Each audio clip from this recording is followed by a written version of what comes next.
Hey guys, welcome to Nerding Out. This is a show where we get Gamespot's nerds together to talk about shows that we like. And today we're talking about Westworld Season 1, Episode 5, Contrapasso. Let's jump into theories. I've got Buddy, Austin, and Gadge here, and I'm Chastity. So welcome. Let's talk about theories, guys.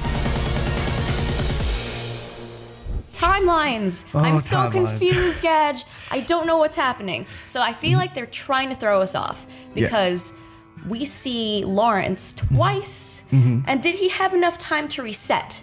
Because I'm not sure if he did, because we see him in MIB's timeline and we see him, Logan and William meet him. What's up with that? I think they intentionally put it in such a way where we're led to believe, could it be, could it not be? Like last week I was convinced the timeline theory was just out the window, and now this week I'm convinced it's right back into play. When he sliced Lawrence's throat, spoilers, but when he did that. This show is spoilers. He made a lot of spoilers in this show. He made a point to say, they'll be back in a little bit to clean him up. And then almost immediately we now see William, Logan, them all going in there and encountering him right there. And part of me thinks this is not the same timeline. Right. I think they're in very different times, but they're trying to frame it in such a way where you're just led to keep second guessing yourself. So they're throwing us off because Logan mentions Arnold's death, but he doesn't say how many years have passed. So it could still be two different timelines. I think that's them going, oh no, they're all in the same timeline. But are they? Don't know. Still a question. Right. I mean, I think the whole, when they were just going there, Dolores just kept zoning out, it seemed, and it looked like she was alone. I think that was an intentional way where you're is she zoning out? Right. Or is she actually retracing her steps as she went on this journey years ago with William and Logan? That's deep. And is she just going through it to try to re-figure out what is this maze about as she's trying to find Arnold or find whoever it is she's talking to in her head? She mentions that a couple of times as well, the whole, feeling like she's been there before, or I can't remember the exact line, but that's great. That's a great. Yeah, that's a great theory. Yeah. That's awesome. So speaking about Arnold, let's talk about Arnold, Austin. Yes. Got any theories on Arnold this time? So Dolores is working with him. Yeah, I feel like they laid a lot out on Arnold in this episode that I felt like, I know more about him, but now I know less about him, because we know he's alive in some form or fashion, whether that's just some consciousness of him that he's implanted into the host. Right. But, it's interesting to me because we talked last week about how we have Ford who's now I'm a god. And I feel like Arnold is constantly a step ahead of him in this game. And, of course, we now know that Dolores is talking to Arnold. She's hearing his voice. Which also kind of touches back on last week as the dissonance theory of saying, are the hosts thinking they're hearing God's voice, or do they know it's Arnold, or how are they processing that?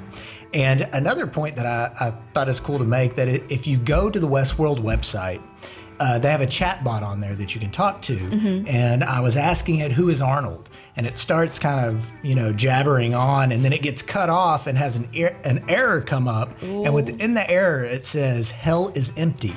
It gives me butterflies. So what does that mean? That's so good. Such a nerd. Right, I know. Nerd chills. I got nerd chills. I'm scared. Hell is empty, guys. So Arnold is, slowly but surely revealing himself. All the devils are here. Yes. So the man in black starts talking about Arnold, and he kind of has him in more regard when he's talking to Ford. He's just like, Arnold's the real creator of this park, and this park almost failed. So what are we thinking? What did you get out of that conversation between Ford and the man in black? So I've been rewatching episodes. Number one, this is very strange, but I think in that conversation, what I got out of it is Ford is definitely Arnold's creation.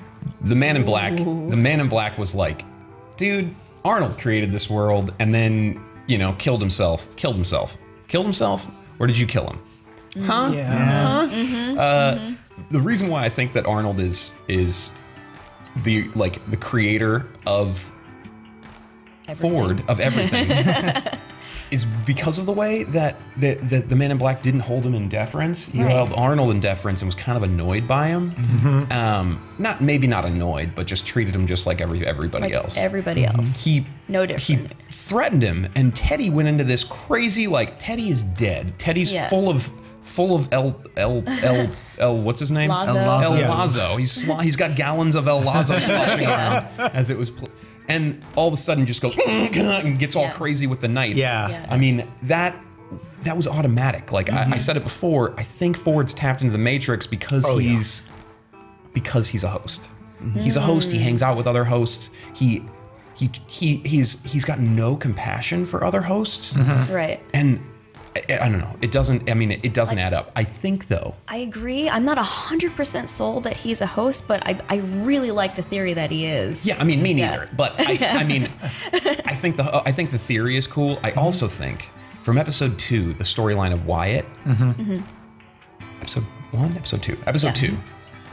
I think that is the story of Arnold and Ford. I think that Arnold is Wyatt and he's like a big evil to Ford. So meta. There was, I mean, I might be completely off and I might be going completely crazy, but it was like, it's so weird how Ford has a lot of these like reverie moments that are like, what are you even talking about right now? You know, and it's so much like one of the scripted things that the hosts are saying, even though he's obviously not scripted and completely, just making things up. It was such a good scene between the two of them, and it's like now you don't know who to root for, and like, are they both villains? There's one more so than the other, and then the whole idea that maybe Ford's a host. Is just, I'll say when Anthony Hopkins and Ed Harris sat down across the table, I was like, now this is awesome. It's about to go down.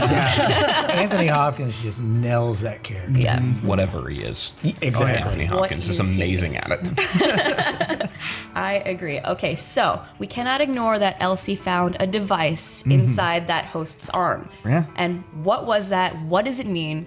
You have an idea. So I'm convinced that they were giving hints in this episode towards what it is. And I think when Logan made a point to tell William about how his company knows about the hemorrhaging money Westworld has and like how are they learning this? Yeah, and how they want to buy it and like how do they know all this?